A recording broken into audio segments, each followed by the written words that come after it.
క్రీస్తు నామములో మీ అందరికీ ఈ ఉదయకాల సమయంలో శుభాభివందనాలు తెలియజేసుకుంటున్నాను. దేవుడిచ్చినటువంటి ఈ శ్రేష్టమైన సమయాన్ని బట్టి దేవునికి మహిమ ఘనత ప్రభావం తెలియజేసుకుంటున్నాను.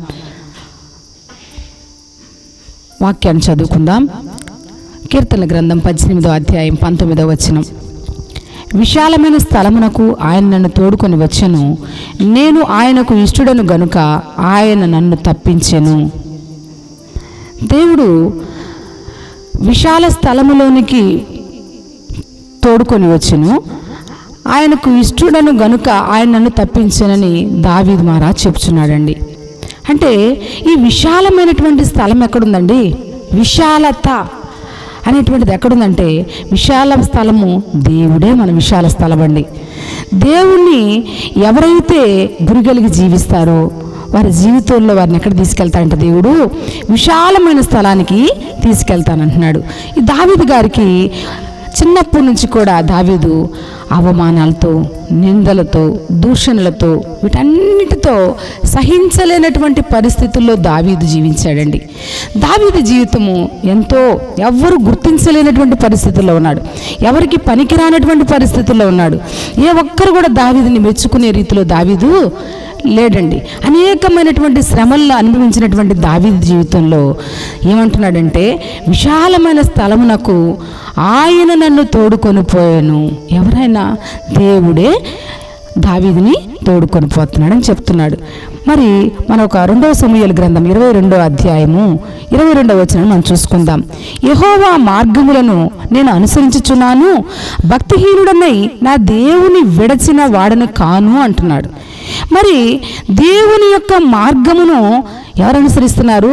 దావీదు దేవుని మార్గాన్ని అనుసరిస్తున్నాడండి. భక్తిహీనుడనై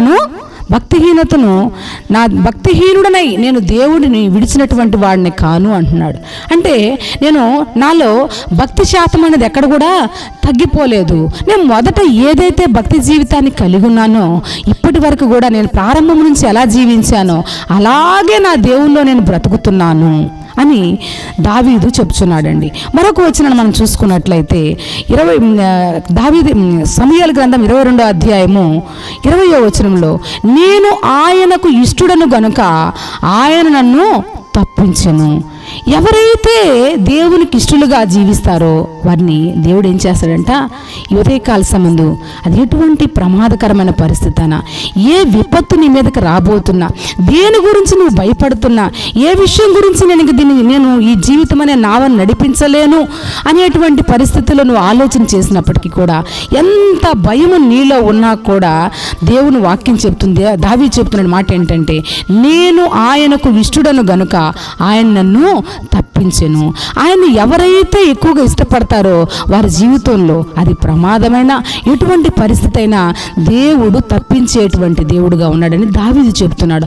ఆయనే నన్ను తప్పించాడు అంటున్నాడు, కానీ నా స్నేహితులు నన్ను తప్పించారండి, నా బంధువులు నన్ను రక్షించారండి, నా ఇరుగు పొరుగు వారు నన్ను రక్షించారని ఎక్కడ కూడా దావీదు చెప్పడం లేదండి.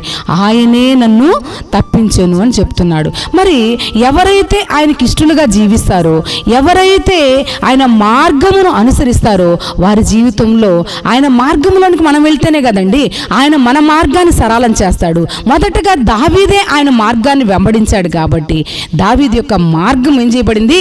సరళము చేయబడింది. దావీదు యొక్క జీవితంలో మరొక వచనం మనం చూసినట్లయితే 2వ సమూయేలు గ్రంథం 22వ అధ్యాయము 19వ వచనంలో ఆపత్కాలమందు వారు నా మీదికి రాగా యెహోవా నన్ను ఆదుకొనును, విశాలమైన స్థలమునకు నన్ను తోడుకొని వచ్చెను. చూసారా, దావీదుకి ఆపత్కాల పరిస్థితులు వచ్చాయండి. ఆపత్కాల పరిస్థితుల్లో శత్రువులందరూ దావీదు మీదకి వచ్చినప్పటికీ కూడా ఆయన ప్రశాంతంగా ఉండగలిగాడు. ఎందుకని ప్రశాంతంగా ఉండగలిగాడంటే ఆపత్కాలములో ఎవరి యొక్క సహాయాన్ని కోరుకున్నాడు? దేవుని యొక్క సహాయాన్ని కోరుకున్నాడు గనక దేవుడు ఆయనను విశాలమైన స్థలములోనికి నడిపించాడు. ఈ ఉదయకాల సమయంలో నీ పరిస్థితి ఎలా ఉన్నా సరే, నీకు ఎటువంటి నువ్వు ఇరుకులో ఇరుకులోంచి నువ్వు మొరపెడుతున్నావేమో దేవునికి, ఆయన విశాల స్థలంలో నిన్ను నడిపించేటువంటి దేవుడు. నీ పని ఆరంభం, ఇల్లు కట్టడం కానీ, ఏ పరిస్థితిని బట్టి నీకు నీ పని ఆగిపోయిందని నువ్వు బాధపడుతున్నావు, నీ పరిస్థితిని ఎవరు చక్క పెట్టలేరని నువ్వు బాధపడుతున్నావు, నన్ను ఎవరు విడిపించలేరని నువ్వు బాధపడుతున్నావు, అదే కాల్సింది. ఆ బాధని దేవుని నీ వెంబడించినట్లయితే, ఆయన మార్గం వైపు నువ్వు నడిచినట్లయితే, మనుషుల మార్గం కాదు సుమా, దేవుని మార్గం వైపు నువ్వు నడిచినట్లయితే దేవుడు నిన్ను ఆపత్కాలంలో ఆయన విడిపించి విశాలమైన స్థలములోకి నిన్ను నడిపించే దేవుడని ఈ వాగ్దానం ద్వారా దేవుడు నీతో మాట్లాడుతున్నాడు. కాబట్టి దేవుని మీద అనుకుందామా, ఆయన మార్గం వైపు నడుద్దామా, ఆయన యొక్క కట్టడలు మనం ఆచరిద్దామా.